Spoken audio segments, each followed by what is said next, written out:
Hi, this is Hermes. Welcome to the knowledge sharing platform of Freedom Freak. The UK Railway going under its biggest railway strike of its 30 years history. Who is doing it? Why they are doing it? What impact it had so far? And most importantly, will there be a future strike in near future? Let's dive deep into it.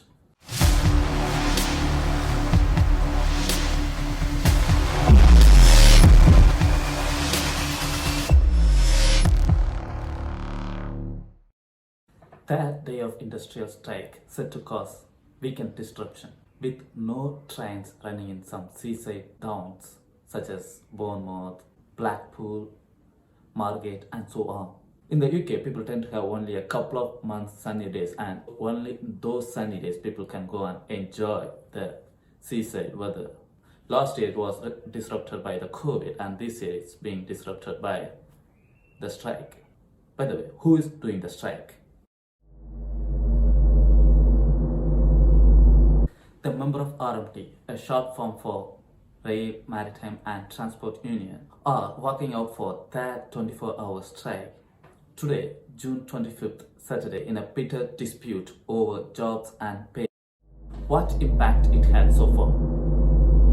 The expected impact of strike was huge spike in the traffic. However, the last 2 days of strike, the Tuesday and Thursday, revealed that it didn't cause that much spike in traffic. Mainly because most of the workers who daily commute to the work manage to do their work from home. And also people who must need to commute to the work, such as medical workers, they are also able to manage by leaving to work earlier or by car sharing, because they have given long enough of notifications about the strike, so they were well prepared to manage the strike. However, it could spoil the weekend for many people, because in the UK, nearly 28% of rail journey is for the leisure activity, as opposed to 37% for commuting to work.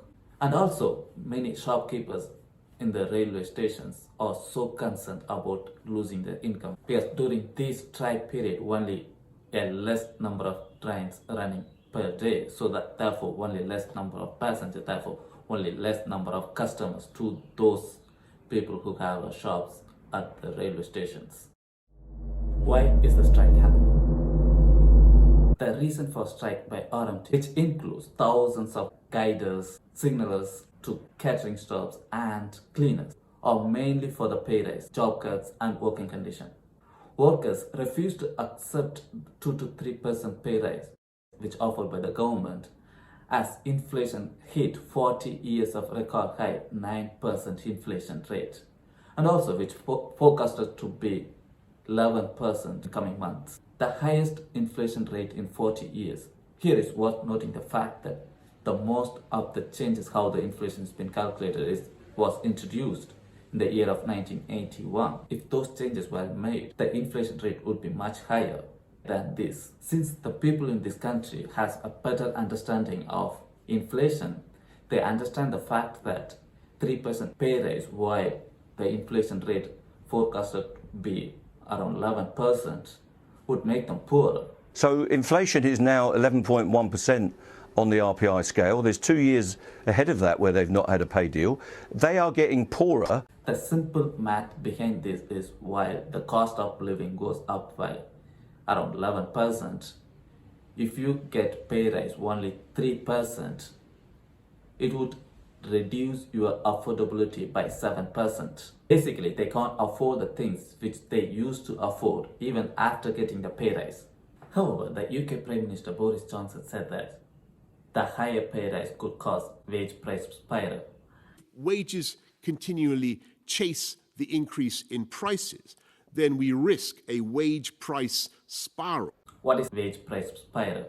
According to Financial Times, wage price spiral means when the worker demands higher pay in order to match the inflation rate, the company further increase the prices of their product in order to protect their margin, such as profit. So further inflation rise up because all the product prices goes up. Then again, we need to increase the wages in order to match up the inflation rate. This is a repeating process. It causes the death spiral effect, which could collapse the economy. So the authorities have chosen the other option, which reducing the number of jobs. They are planning to cut off nearly 2,000 of their employees. However, employees are so concerned that if they cut down the number of maintenance staff, it could put their work environment in a safety risk. The jobs off the railway network between Network Rail and the train operators. We think that threatens the safety regimes on our railway because they have to cut the maintenance regimes. However, Boris Johnson replied that it is just an unnecessary exaggeration of the workers. Of unnecessary aggravation this is going to cause. And the opposition party condemned that. I don't want the strikes to go ahead, but he does. He wants, Mr. Speaker, he wants the country to grind to a halt so he can feed off the division. Will there be a future strike in the near future? The thing is, the last 2 days of strike revealed that didn't have the impact which the employees wanted to have. So they may give up on their demand for higher pay rise, or else they may go and hit harder. Currently, 1 in 5 of trains are running at the moment. If they hit harder, maybe in the future, they could do the strike of 100%, which would affect the transportation for many passengers tremendously. Will the government continue to be politicizing the situation, or will they step in and solve the problem? Do you think the employees deserve better salary, or should they be tolerating the inflation during this economic downtime? What is your opinion? Leave your opinion on the comment. Thanks for watching the video.